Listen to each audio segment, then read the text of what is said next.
காமனேயை பொறுத்த பிறகு வரலாற்றிலேயே தீய மனிதர்களில் ஒருவர் அப்படின்னும் சொன்னார். இந்த ஆபத்தை தடுக்கிறதுக்காக இந்த போரை நான் தொடுக்கிறேன். 3 நாள் நடந்திருக்கு இந்த போர். இந்த 3 நாளில் 6 அமெரிக்க வீரர்கள் இறந்திருக்காங்க. எரிபொருள் எந்த அளவுக்கு கைவசம் இருக்குன்றது குறித்தான பேச்சுவார்த்தை எல்லாம் போகுது. அந்த ஹொர்முஸ் ஜலசந்தி, ஸ்ட்ரெய்ட் ஆஃப் ஹொர்முஸ், 20% அது வழியாக தான் நடக்குது. அமெரிக்காவினுடைய தாக்குதலுக்கான காரணம் என்னவா இருக்கு? எங்கே நோக்கி போகுன்றது சரியா யாருக்கும் தெரியல. நான் நினைக்கிறேன் ட்ரம்ப்புக்கே தெரியலன்னு தான் நான் நினைக்கிறேன். ஒரு பெரிய துரதிருஷ்டவசமான ஒரு போர். அமெரிக்காவில் அவருக்கு பெரிய ஆதரவு இல்லை இந்த போருக்கு. 43% இந்த போரை எதிர்க்கிறாங்க. நேற்று அவருடைய வெளியுறவு அமைச்சர் மார்க்கோ ரூபியோ என்ன சொல்றார்? ப்ரீஎம்ப்டிவ், ஒரு தடுப்பா இந்த நடவடிக்கையை நாங்கள் எடுத்தோம். இதை நாங்கள் எடுக்கலைன்னா ஈரான் திருப்பி தாக்கும் பொழுது இஸ்ரேலை மட்டும் தாக்காது, அமெரிக்க தடங்களையும் தாக்கும். அதுக்கும் வாய்ப்பு இருக்கு. நீங்க யுரேனியத்தை 60க்கு மேலே செறிவூட்டியிருக்காங்க. 60க்கு மேலே செறிவூட்டினா அதை ஒரு அணு ஆயுத தலையா அவர்களால் மாற்ற முடியும். அவங்களுடைய எரிவிசை ஏவுகணை, பெலிஸ்டிக் மிசைல்ஸ், இந்த மிசைல்ஸ் இஸ்ரேலை தாக்கக்கூடிய அளவுக்கு அவங்க கிட்ட இருக்கு. பெலிஸ்டிக் மிசைல் ப்ரோக்ராம் திட்டத்தையே அவர்கள் கைவிடணும். ட்ரம்ப் நிர்வாகத்தை சேர்ந்தவர்கள் நாம் ஏமாந்துட்டோம்னு நினைக்கிறாங்க. ஆனால் இப்போ அவர் போடக்கூடிய எந்த ஒப்பந்தமும் அதை விட பலமான, காற்று புகாத அளவுக்கு ஒரு ஒப்பந்தத்தை அவர் செய்ய வேண்டும். 10 ஆண்டுகள் நீங்கள் பூஜ்ய செறிவு தான் பண்ணணும்ட்டு ஸ்டீவ் விட்காஃப் சொல்லும் பொழுது, நாங்கள் செறிவூட்டுறது என்பது அதை விட்டுத்தர முடியாதுன்ட்டு கோபமா ட்ரம்ப் வாஸ் நான் பிளஸ்ட் அப்படின்னு NBC நியூஸ். கொடுமையான விளைவுகளை நீங்கள் சந்திக்க வேண்டியிருக்கும்ல நான் சொல்கிறேன். இவர்கள் ஒன்றுமே இதற்கு மசிய மாட்டேன்றாங்க. அணு சக்தியாக மாறும் எண்ணத்தை கைவிடுவோன்னு சொல்ல மாட்டேன்றாங்க. யாராவது ஒருத்தர் கொஞ்சம் இறங்கி வரணும். இந்த 2 பேரும் கொஞ்சம் இறங்கி வந்தா தான். MCR Pure Cotton Club, formals and casual shirts. Summer வந்தாச்சு, எங்க கிட்ட விட்டுருங்க, நாங்க பாத்துக்கிறோம். GT Holidays, South India's #1 travel brand. குறைந்த விலை, நிறைந்த தரம், தங்கள் தேவைகள் அனைத்தும் ஒரே இடத்தில். ஜெயச்சந்திரன். கலாட்டா நேயர்களுக்கு வணக்கம். நான் சரவண ராம்குமார். இன்று நம்மோடு வரலாற்று ஆய்வாளரும் எழுத்தாளருமான திரு கண்ணன் அவர்கள் இணைஞ்சிருக்காரு. அவர்கிட்ட தான் பேசுறதா இருக்கும். பேசுவோம். சார் வணக்கம். வணக்கம் சரவணன். சரி, இன்னைக்கு இருக்கக்கூடிய சூழ்நிலை அப்படின்னு பார்க்கும்போது உலக நாடுகளுக்கு இடையில இருக்கக்கூடிய பிரச்சனையாக அது மாறிக்கிட்டு இருக்கு அப்படின்ற ஒரு கேள்வி வருது. குறிப்பாக இந்த ஈரான் மீதான இஸ்ரேல் அமெரிக்காவினுடைய தாக்குதலுக்கான காரணம் என்னவா இருக்கு? இது எங்கே நோக்கி போகுன்றது இருக்கு சார். எங்கே நோக்கி போகுன்றது சரியாக யாருக்கும் தெரியல. நான் நினைக்கிறேன் ட்ரம்ப்புக்கே தெரியலன்னு தான் நான் நினைக்கிறேன். ஈரானியர்களுக்கும் தெரியல. ஈரானியர்கள்னு நான் சொல்கிறது ஈரானிய அரசு, இப்போது இருக்கிற அந்த இஸ்லாமிய தீவிரவாத அரசு, ரேடிக்கல் அப்படின்னு சொல்கிறேன், தீவிரவாதம் அப்படின்ட்டு. அதனால் இது 3 நாள் ஆயிருக்கு இந்த போர் தொடங்கி. இது ஒரு பெரிய துரதிருஷ்டவசமான ஒரு போர். இதை கொஞ்சம் வேகமாக அவர் ட்ரம்ப் இதில் இறங்கிட்டார். இன்னும் கொஞ்சம் அவர் பார்த்துருக்கலாம் அப்படின்ற மாதிரியான செய்திகள்லாம் அமெரிக்காவிலிருந்தே அந்த மாதிரி செய்திகள்லாம் வருது. அமெரிக்காவில் அவருக்கு பெரிய ஆதரவு இல்லை இந்த போருக்கு. 27% தான் இந்த போரை ஆதரிக்கிறாங்க. 43% இந்த போரை எதிர்க்கிறாங்க. இதெல்லாம் மீறி அவர் இந்த போரை எதற்காக செய்தார் அப்படின்ட்டு நேற்று நியூயார்க் டைம்ஸில், அதாவது இன்றைக்கி காலையில் நமக்கு, அவங்களுக்கு நேற்று இரவு சில செய்திகள்லாம் வந்திருக்கு. நேற்று அவருடைய வெளியுறவு அமைச்சர் மார்க்கோ ரூபியோ என்ன சொல்கிறார்? இது நாங்கள் முன்கூட்டியே ஒரு எச்சரிக்கை உணர்வோடு ப்ரீஎம்ப்டிவ், ஒரு தடுப்பாக இந்த நடவடிக்கையை நாங்கள் எடுத்தோம். இதை நாங்கள் எடுக்கலைன்னா அவர்கள் எங்களை தாக்கியிருப்பாங்க அப்படின்றாரு. ஏன் அப்படி சொல்கிறாருன்னா, இஸ்ரேலியர்கள் அவர்களை தாக்க இருந்தாங்க. அவங்க பதிலுக்கு தாக்கும் பொழுது இஸ்ரேலியர்களை மட்டும் தாக்க மாட்டாங்க, அமெரிக்க தளங்களையும் அமெரிக்க சொத்துக்களையும், அசெட்ஸ் தாக்குவாங்க. அப்போது அந்த நிலையில் நாங்கள் திருப்பி தாக்கும் பொழுது கொஞ்சம் அதை தடுக்கிற விதத்தில் இந்த தாக்குதலை நாங்கள் தொடங்கியிருக்கோம் அப்படின்னு சொல்கிறார். முதல்ல அதில் எவ்வளோ தூரம் உண்மை இருக்குன்றது எனக்கு தெரியல. இஸ்ரேல் ஒருவேளை தன்னிச்சையாக அப்படி பண்ணுறதுக்கான வாய்ப்புகள்லாம் நிறையா இருக்குது. ஆனால் இதில் நிறைய அனுமானங்கள் இருக்குது. ஈரான் திருப்பி தாக்கும் பொழுது இஸ்ரேலை மட்டும் தாக்காது, அமெரிக்க தடங்களையும் தாக்குன்றது, அதுக்கும் வாய்ப்பு இருக்குது. ஆனால் அந்த மாதிரி அதற்கப்புறம் அமெரிக்கா இந்த போரை தொடங்கியிருந்திருக்குமானால் ஒரு தார்மீக அளவில் அது ஒரு உயரத்தில் இருந்திருக்கும். அது அப்படி பண்ணலை. அவர் வேகமாக பண்ணிட்டார் ட்ரம்ப். ஏன் அப்படி பண்ணிட்டார்ன்றதுக்கு ஒரு 2-3 செய்திகளை நம்ம ஊடகங்கள், அமெரிக்க ஊடகங்கள் தெரிவிக்கின்றன. ஒன்று வந்து ஜீரோ என்ரிச்மெண்ட், அதாவது பூஜ்ய செறிவு. நீங்கள் வந்து யுரேனியத்தை முன்னாடி பழைய ஒப்பந்தத்தில் 2015 ஒப்பந்தத்தில் 3.67% அவர்கள் செறிவூட்டலாம். அந்த ஒப்பந்தத்துக்கு பிறகு அவர்கள் 3.67 மட்டும் செறிவூட்டலை. அதுதான் உங்களுக்கு மின்சாரத்துக்கு தேவையான அளவு செறிவூட்டல். 60க்கு மேலே செறிவூட்டியிருக்காங்க. 60க்கு மேலே செறிவூட்டினா அதை வந்து ஒரு அணு ஆயுத தலையாக அவர்களால் மாற்ற முடியும். அதனால் ஏற்கனவே இந்த மாதிரி ஒரு ஒப்பந்தம் போட்டு அந்த ஒப்பந்தத்தில் அமெரிக்கர்கள், ட்ரம்ப் நிர்வாகத்தைச் சேர்ந்தவர்கள் நாம் ஏமாந்துட்டோம்னு நினைக்கிறாங்க. அந்த ஒப்பந்தம் வந்து ஒபாமா காலத்தில் நடந்தது. அதனால் இவர் முதல் முறை அதிபரான உடனே கொஞ்ச நாளைக்கு பிறகு 2018 அதிலிருந்து வெளியே வந்துட்டார். ஆனால் இப்போ அவர் போடக்கூடிய எந்த ஒப்பந்தமும் அதை விட பலமான, அதை விட வாட்டர் டைட்னு சொல்லுவாங்கல்ல, ஒரு காற்று புகாத அளவுக்கு ஒரு ஒப்பந்தத்தை அவர் செய்ய வேண்டும். அதுக்கு ஒரு 3 சுற்று பேச்சுவார்த்தைகள் நடந்தது. இந்த டிசம்பர் தொடக்கத்தில், டிசம்பர் கடைசியில் வந்து ஈரானில் பெரிய எதிர்ப்பு போராட்டங்கள்லாம் தொடங்குச்சு. விலைவாசி உயர்வு, மக்களுடைய வாழ்க்கை தரம், ஒரு ஒரு அல்லல் உருகிற ஒரு வாழ்க்கை அங்கே. அந்த வாழ்க்கையை எதிர்த்து, அந்த அரசை எதிர்த்து வீதிகளில் மக்கள் வந்து போர்க்கொடி உயர்த்தினர். அது நடந்துட்டு இருக்கும் பொழுதே அது வந்து ஒரு பெரிய அளவில் நடந்துச்சு. அப்போ தான் அவர் முதல்ல போன ஜூன் மாதம் 12 நாள் போரில் அவர் கடைசியாக அவர் வந்து சேர்ந்து அவங்களுடைய 3 அணு கூடங்களை முழுமையாக தகர்த்துட்டேன் அப்படின்னு சொன்னார். அவரால் தகர்க்க முடியாத ஒன்று இருந்துச்சு. அப்போவே பல பேர் அவர் சொன்னதை முழுமையாக நம்பலை. அது என்னென்னா 400 கிலோகிராம் இவர்கள் 60% மேலே செறிவூட்டியது இன்னும் அவங்கக்கிட்ட தான் இருக்குது அப்படின்றது. இதை இன்டர்நேஷ்னல் அட்டாமிக் எனர்ஜி ஏஜென்சி, சர்வதேச அணுசக்தி முகவம், ஐநாவினுடைய ஒரு துணை அமைப்பு, அதுவும் உறுதிப்படுத்துது அவர்கள் வைத்திருக்கிறார்கள்ன்ட்டு. சமீபத்தில் வானிலை படங்களெல்லாம் பார்க்கும் பொழுது, வானிலையிலிருந்து எடுத்த படங்கள், ஏரியல் மேப்ஸ் பார்க்கும் பொழுது, அந்த தகர்க்கப்பட்ட தளங்களையெல்லாம் இவர்கள் செப்பனிட தொடங்கியிருக்கிறார்கள் என்பது தெரிகிறது. ஆனால் திருப்பி செறிவூட்டெல்லாம் பண்ணலை. அதுக்கெல்லாம் நாளாகும். இந்த சூழலில் அங்கே எதிர்ப்புகள் தொடங்குச்சு. அந்த எதிர்ப்புகளை அவர்கள் ரொம்ப இரும்பு கரம் கொண்டு நசுக்கினார்கள். அப்போ அவர் என்ன சொன்னார், நான் வந்து லோடட் அண்ட் காக்ட் அப்படின்னு சொன்னார். நான் துப்பாக்கியை விசையை அழுத்தி வச்சுருக்கேன், எப்போ வேணாலும் சுடுறதுக்கு தயாராக வைத்திருக்கிறேன். அதனால் நீங்கள் உங்கள் அரசுக்கு எதிராக எழுங்கள், உங்களுக்கு ஆதரவாக நான் இருப்பேன் அப்படின்லாம் சொன்னார். அதே நேரத்தில் February 6 முதல்ல ஈரானுக்கும் அமெரிக்காவுக்கும் ஒமானில் முதல் சுற்று பேச்சுவார்த்தைகள் நடந்தது. அந்த பேச்சுவார்த்தைகளுக்கு ஏற்பாடு பண்ணது ஒமானியர்கள். ஒமானிகள் 2 பேருக்கும் நண்பர்கள். அவங்க தான் போன ஒபாமா நிர்வாகத்தில் நடந்த அந்த பேச்சுவார்த்தைகளின் முடிவில் வந்த joint comprehensive plan of action அப்படின்ற அந்த ஒப்பந்தத்தையும் அவர்கள் தான் கூட இருந்து உதவி பண்ணி கொடுத்தாங்க. அதுக்கு 3 ஆண்டுகள் ஆச்சு அந்த பேச்சுவார்த்தைகளின் போது ஒபாமா நிர்வாகம். அந்த ஒப்பந்தத்தில் என்னென்ன பிரச்சனை அப்படின்னா, முதல்ல 3.67% செறிவூட்டல். அதுக்கப்புறம் அந்த 15 ஆண்டுகளுக்கு பிறகு இந்த மாதிரியான கட்டுப்பாடுகள் ஈரானை கட்டுப்படுத்தாது. அவர்களுக்கு சுதந்திரம் வந்துவிடும். அவர்கள் எவ்வளோ வேணாலும் செறிவூட்டலாம். அதாவது அவர்கள் ஒரு அணுசக்தியாக மாறுவதை ஒத்திப்போடும் ஒப்பந்தமே தவிர தடுக்கும் ஒப்பந்தம் அல்ல. இதெல்லாம் அது மிக மோசமான ஒப்பந்தம்னு அவர் சொல்லியிருந்தார். ஸோ February 6 முதல்ல இங்கே பேச்சுவார்த்தைகள் தொடங்குச்சு. அதுக்கப்புறம் 2 சுற்று பேச்சுவார்த்தைகள் ஜெனீவாவில் நடந்துச்சு. February 16 17. அதுக்கப்புறம் 26, கடந்த ஒரு 10 நாள் முன்னாடி 26 வியாழக்கிழமை நடந்துச்சு. அது காலையிலிருந்து மாலையிலையும் நடந்துச்சு. 2 அமர்வுகளில் நடந்துச்சு. இது நேரடி பேச்சுவார்த்தைகள் இல்லை. அவர்கள் நேரடியாக பேசிக்கொள்ள மாட்டார்கள். மத்தியஸ்தம் செய்கிற ஒமானிகள் இடையில போய் பேசிட்டு வருவார்கள். அந்த மாதிரி இருந்துச்சு இவ்வளோ நாள். ஆனால் இந்த ஜெனீவாவில் நடந்ததில் முதல் முறையாக அவர்கள் நேரடியாக பேசியிருப்பது நமக்கு தெரிகிறது.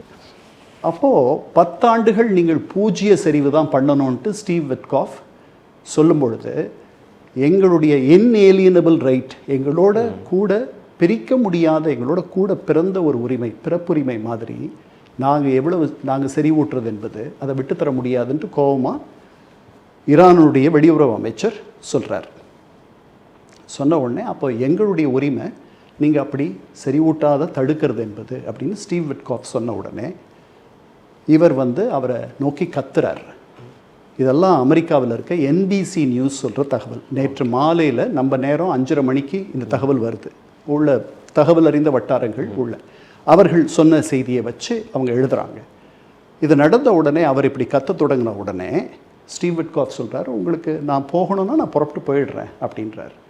இது முடியுது. இதுக்கு இடையில் வெளியில் வந்த ஒமானி வெளியுறவு அமைச்சர் பதர் அல் புசைதி அவர் என்ன சொல்கிறாரு, ரொம்ப நல்ல முன்னேற்றம் நடந்துச்சு அப்படின்றார். எனக்கு இது புரியல. இதில் எதில் எந்த அளவுக்கு யதார்த்தம் இருக்குது, இதில் உண்மை பொய் அப்படின்றது இல்லை. அவருடைய பார்வையில் முன்னேற்றம் இருக்கிறதா அவர் நினைக்கிறாரு. அமெரிக்கர்கள் அந்த பேச்சுவார்த்தைகள் முடிந்த பிறகு ஒன்றுமே சொல்லலை. ஸ்டீவ் விட்காஃப் ஒன்றுமே சொல்லலை. ஜாரெட் குஷ்னர் கூட, அவருடைய மருமகன், ட்ரம்ப்புடைய மருமகன், அவரும் கூட போயிருந்தார். அவர் பொதுவாக பேச மாட்டார். ஸ்டீவ் விட்காஃப் இதற்கு முன்னாடி நடந்த சுற்று பேச்சுவார்த்தைகளுக்கு பிறகெல்லாம் பேசியிருக்கார். அவர் என்ன சொன்னார்னா, இது நடந்த பிறகு அவர் கூப்பிட்டு ட்ரம்ப் கிட்ட இந்த மாதிரி நடந்துச்சுன்னு சொன்ன உடனே ட்ரம்ப் வாஸ் நான் பிளஸ்ட் அப்படின்னு NBC நியூஸ் எடுத்தது. நான் பிளஸ்ட்னா வந்து அவர் குழப்பமானார். என்னடா அது, நாம் இவ்வளவு பெரிய ஒரு கடற்படையை அங்கே குவிச்சு வச்சுருக்கோம், நீங்கள் நான் சொல்கிற என்னுடைய நிபந்தனைகளுக்கெல்லாம் நீங்கள் ஒத்துக்கலைன்னா நான் வந்து போரை தொடுப்பேன், நீங்கள் தாக்குதலுக்கு உள்ளாவீர்கள்னு நான் சொல்கிறேன். பேட் ரிசல்ட்ஸோ, நீங்கள் தீய விளைவுகள் வரும், கொடுமையான விளைவுகளை நீங்கள் சந்திக்க வேண்டியிருக்கும்லாம் நான் சொல்கிறேன். இவர்கள் ஒன்றுமே இதற்கு மசிய மாட்டேன்றாங்க. அணு சக்தியாக மாறும் எண்ணத்தை கைவிடுவோன்னு சொல்ல மாட்டேன்றாங்க. எவ்வளவு குவிச்சு வச்சுருக்கோம் படைகளை, கடற்படை, இப்போ நிறையா வீரர்கள், இவ்வளவு விமானங்கள், போர் விமானங்கள், போர்க்கப்பல்கள், உலகத்தினுடைய மிகப்பெரிய போர்க்கப்பல் அங்கே இருக்குது, USS ஜெராட் ஃபோர்ட். இப்போவும் அவங்க கொஞ்சமாக அசர மாட்டேன்றாங்களே அப்படின்ட்டு அதிபர் ட்ரம்ப் வியப்பெய்தினார் என்று February 21 ஸ்டீவ் விட்காஃப் பத்திரிகையாளர்களை கிட்ட சொல்கிறார். இதுதான் சூழல். இதுக்கு இடையில் போன ஜனவரி 6 7 மடூரோவை அவர் கைப்பற்றி கொண்டு வந்தது அவருக்கு அவர் மனசுள்ள ஒரு பெரிய தன்னம்பிக்கையை ஏற்படுத்தி இருக்கணும்னு நினைக்கிறேன். இதுக்கிடையில் இஸ்ரேல் தரப்பிலிருந்து பெரிய அழுத்தம், ரொம்ப அவங்க பலவீனமாக இருக்காங்க, இந்த ஆட்சிக்கு எதிராக உள்ளுக்குள்ளே இருக்க எதிர்ப்பு வந்து வலுத்துக்கிட்டே வருது, இந்த நேரத்தில் நாம் அவங்கள தாக்கணும்னா அவங்கள முற்றிலும் அவங்ககிட்டேருந்து வர அபாயத்தை தடுத்துடலாம் அப்படின்ற மாதிரி ஓதி ஓதி ஓதி ஓதி அவர் இந்த பேச்சுவார்த்தைகள், கடைசி சுற்று பேச்சுவார்த்தைகளுக்கு பிறகு அமெரிக்கர்கள் ஒன்றும் சொல்லலைன்னு சொன்னேன். அவர் அடுத்த நாள் சொன்னார், நான் களிப்பாக இல்லை, எனக்கு திருப்தி இல்லை, எனக்கு வேண்டியதை அவர்கள் தர மறுக்கிறார்கள். என்ன வேணும்? அணுசக்தியாக மாறமாட்டோம், அந்த வாக்குறுதி. பூஜ்ய செறிவு, இந்த யுரேனியத்தை நாங்கள் தொடவே மாட்டோம். 2. 3வது, அவங்களுடைய பதிலிகள், ப்ராக்சிஸ், பினாமிஸ், ஹெஸ்பொல்லா, ஹமாஸ் இவர்களுக்கு உதவி செய்கிறத நிறுத்திடணும். 3வது வந்து இது 2வது. 3வது வந்து அவங்களுடைய எரிவிசை ஏவுகணை, பெலிஸ்டிக் மிசைல்ஸ், இந்த மிசைல்ஸ் வந்து இஸ்ரேலை தாக்கக்கூடிய அளவுக்கு அவங்ககிட்ட இருக்குது.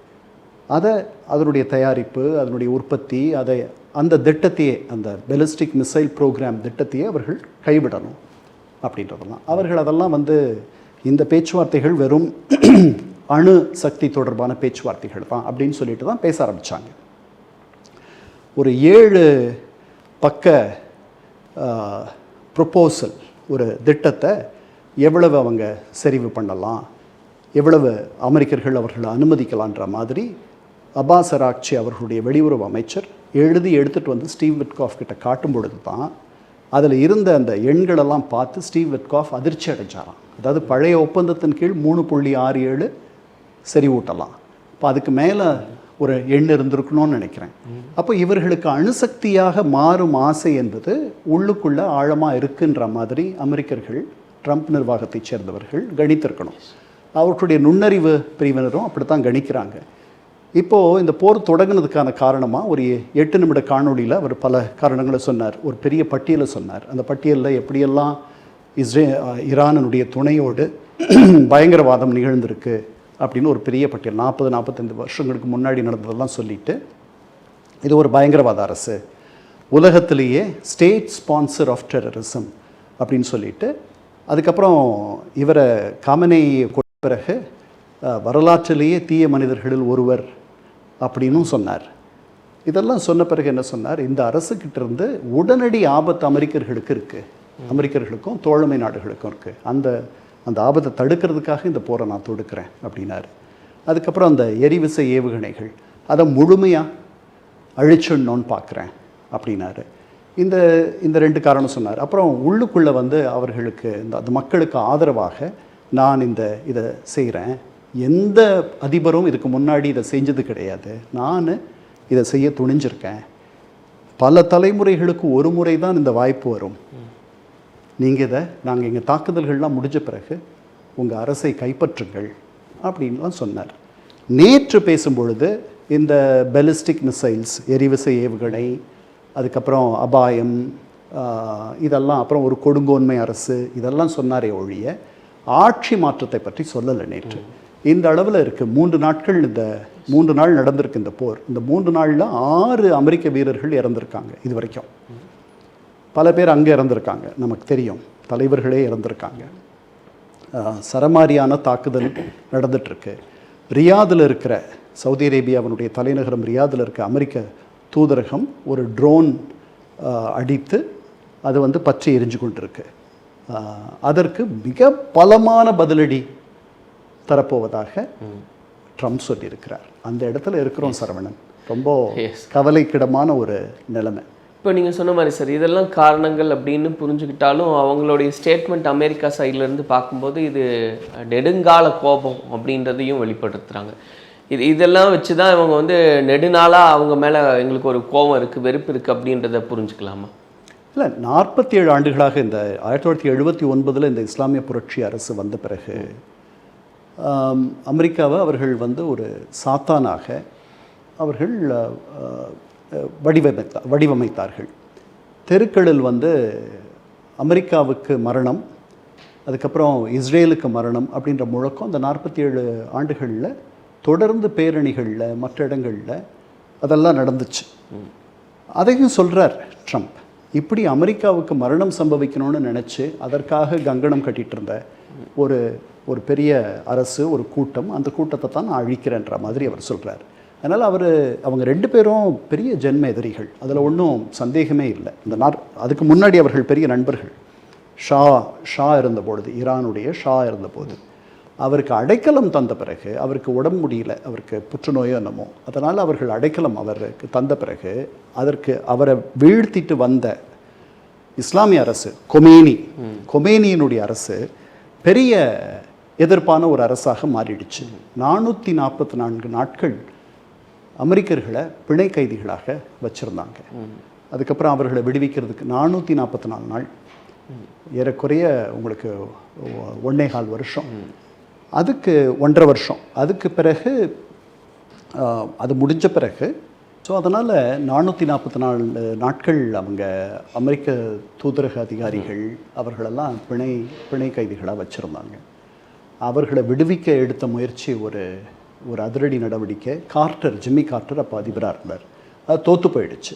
அதனால் அந்த இஸ்லாமிய புரட்சி அரசு வந்த பிறகு அதற்கு முன்னாடி இருந்த ஷா அமெரிக்காவோடு இவ்வளவு நேசமாக இருந்தாரே அப்படின்றதே அவர்களுக்கு ஒரு பெரிய வருத்தம். அதுக்கப்புறம் அமெரிக்க தூதரகத்தை அவர்கள் உடைச்சி அதில் இருக்கிற ரகசிய ஆவணங்கள், கேபிள்ஸ், அறிக்கைகள் இதெல்லாம் எடுத்து படித்து அதெல்லாம் கிழிச்சு போட்டுட்டு இவங்க வந்து ஷெட் பண்ணிட்டு போயிருந்தாங்க. அதை திருப்பி சேர்த்து அதில் இவர்களை பற்றியெல்லாம் என்ன எழுதியிருந்தாங்கன்றதை அவங்க தெரிஞ்சுக்கிட்டு ஒரு பெரிய வெறுப்புணர்வோடு தொடங்குச்சு அந்த ஆட்சி அமெரிக்கர்கள் மேலே, மேலை நாடுகள் மேலே. பொதுவாக மேலை நாட்டு நாகரிகத்தின் மேலேயே அது வந்து இவர்களுடைய இஸ்லாமிய பண்பாட்டுக்கு ஒரு பெரிய எதிர்ப்பான ஒரு நாகரிகம் அப்படின்ற ஒரு எண்ணத்தை இந்த இஸ்லாமிய புரட்சி அரசு கொண்டு வந்துச்சு. அது வந்த உடனே என்னாச்சு, பக்கத்தில் இருந்த அரபு நாடுகள், பல அரபு நாடுகள், மன்னராட்சி நாடுகள், அவர்களுக்கு ஒரு பெரிய அச்சம் வந்துருச்சு. இங்கே வந்து இந்த புரட்சி, இங்கே ஒரு மன்னர் விழுந்துட்டாரு, நாம் அடுத்தா இருப்போமோ அப்படின்ற ஒரு எண்ணத்தில் அவர்கள் ஏற்கனவே அமெரிக்காவோடவும் மேலை நாடுகளோடவும் தோழமையாக இருந்தவர்கள் இன்னும் அந்த தோழமை அதிகமாச்சு. எந்த அளவுக்கு அதிகமாச்சுன்னா 2008 அப்போ இருந்த சவுதி அரசர் அப்தல்லா பாம்பனுடைய தலையை, நாகத்தினுடைய தலையை வெட்டுங்கள் அப்படின்ட்டு நாகமாக ஈரானை சொல்வதாக ஒரு அமெரிக்க அறிக்கை இருக்கு. இந்த அளவுக்கு இந்த இந்த அரபு நாடுகளுக்கும் ஈரானுக்கும் ஒரு பகை உணர்வு என்பது ரொம்ப நாளாக இருந்துகிட்ருக்கு. அதுதான் நீங்கள் பார்க்குறீங்க. அவர்கள் அமெரிக்க தடங்களை முதல்ல தாக்குறதா இருந்தாங்க, அப்படி தான் தாக்க ஆரம்பித்தாங்க. இப்போ இன்றைக்கி வந்துட்டு நேற்று வந்த செய்திகள் படி சவுதி அரேபியாவில் இருக்க ஒரு எண்ணெய் கிணறை தாக்கியிருக்காங்கன்னு உலகிலேயே மிகப்பெரிய எண்ணெய் கிணறு. இப்போ இந்த தாக்கம் எப்படி இருக்குது சார்? ஏன்னா இது உலக நாடுகளுக்கு மத்தியில் மிகப்பெரிய அச்சுறுத்தலை ஏற்படுத்தியிருக்கு, ஒரு அச்சத்தை ஏற்படுத்தியிருக்குன்னு பார்க்குறோம். ஏன்னா இந்தியாவிலையும் இன்றைக்கி பேசும்போது என்ன சொல்கிறாங்கன்னா, எரிபொருள் எந்த அளவுக்கு கைவசம் இருக்குன்றது குறித்தான பேச்சுவார்த்தையெல்லாம் போகுது. அப்போ இது எப்படி போகுன்றதை புரிஞ்சுக்கலாம் சார். இது இன்னும் தீவிரமானா அந்த ஹொர்முஸ் ஜலசந்தி, ஸ்ட்ரெயிட் ஆஃப் ஹொர்முஸ், அதை மூடிட்டாங்க ஈரானியர்கள். அங்கே உலகத்தினுடைய எண்ணெயினுடைய போக்குவரத்தில் 20% அது வழியாக தான் நடக்குது. அதனால் எண்ணெய் விலையெல்லாம் நேற்றே ஏற ஆரம்பிச்சிருச்சு. இந்த போர் தொடங்கின உடனே மெதுவாக ஏற ஆரம்பிச்சது. நேற்று இன்னும் கொஞ்சம் உச்சத்துக்கு போயிடுச்சு. 60 சில்லறையில் இருந்த ஒரு பீப்பா இன்றைக்கி 78 அல்லது அதுக்கு மேலேயோ போயிடுச்சுன்னு நினைக்கிறேன். இந்த போர் தொடர்கிற வரைக்கும் அது அந்த இடத்துல இருக்கலாம், அல்லது ஒரு $100 அளவுக்கு போகலாம். எண்ணெயை இந்த போக்குவரத்து இப்போ எண்ணெய் உற்பத்தியோ அல்லது எண்ணெய் இருப்போ அது ஒரு சிக்கல் இல்லை. எண்ணெய் வரத்து, அதாவது அந்த பகுதி வழியாக வர்றதுன்றது போக்குவரத்து. ஆமாம், அது முடியாது. அதற்கு பதிலாக இப்போ சிக்கல் என்னென்னா, அந்த வழியாக கடத்திட்டு வர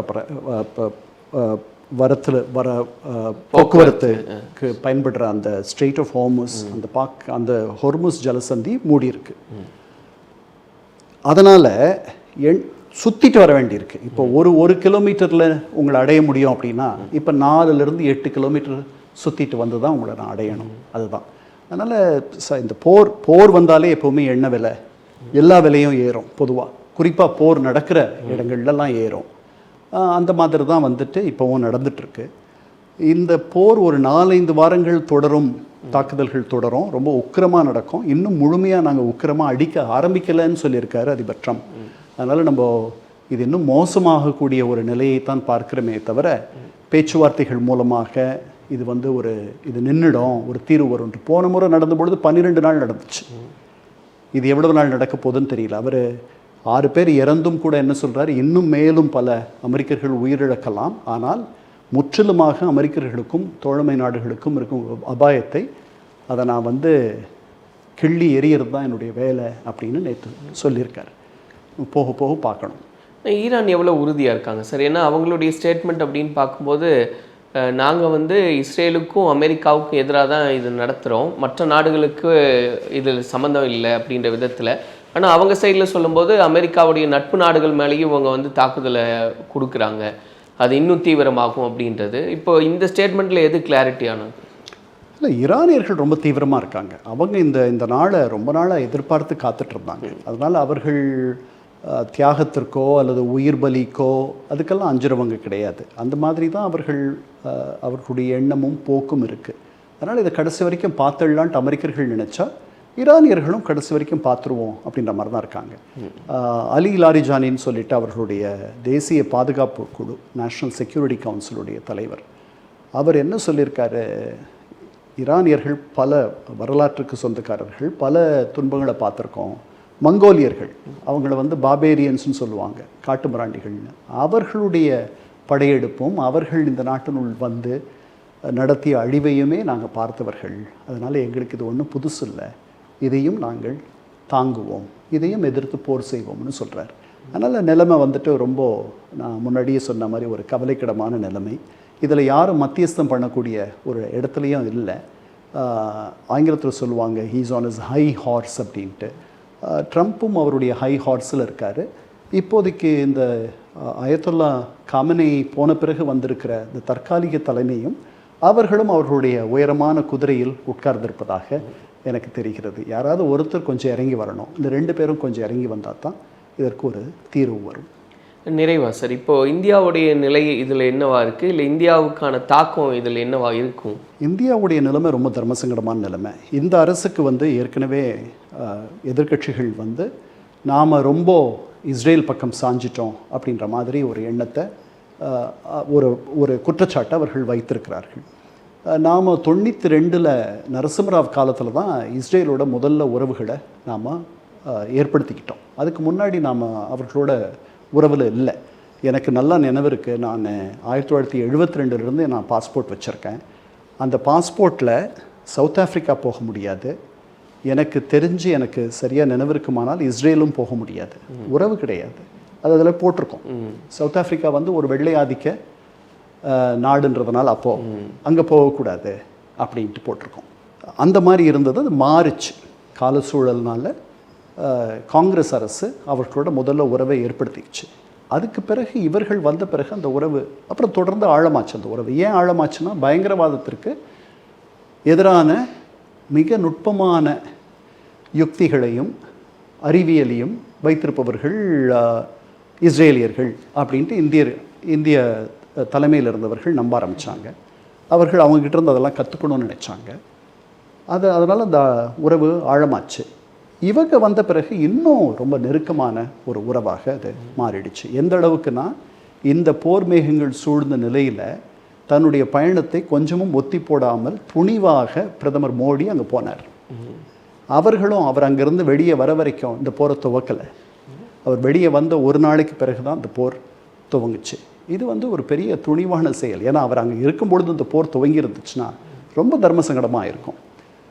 அதனால் நம்முடைய நிலைமை, நாம் வழக்கமாக நடுநிலைமை எடுப்போம், அந்த மாதிரி தான் நாம் எடுக்கணும், அந்த மாதிரி தான் நாம் இருக்கணும். இதில் நமக்கு எல்லாருமே வேண்டியவர்கள். ஸோ பொறுத்திருந்து பார்ப்போம் சார். நீங்கள் சொன்ன மாதிரி இன்னும் நாட்கள் கடக்க தான் என்னுடைய தீவிரம் தெரியும்னு, அதை ஒட்டி நிறைய விஷயங்களை பேசலாம் சார். நன்றி. MCR Pure Cotton Club, formals and casual shirts. Summer வந்தாச்சு, எங்க கிட்ட விட்டுருங்க, நாங்க பாத்துக்கிறோம். GT Holidays, South India's #1 travel brand. குறைந்த விலை, நிறைந்த தரம், தங்கள் தேவைகள் அனைத்தும் ஒரே இடத்தில். ஜெயச்சந்திரன்.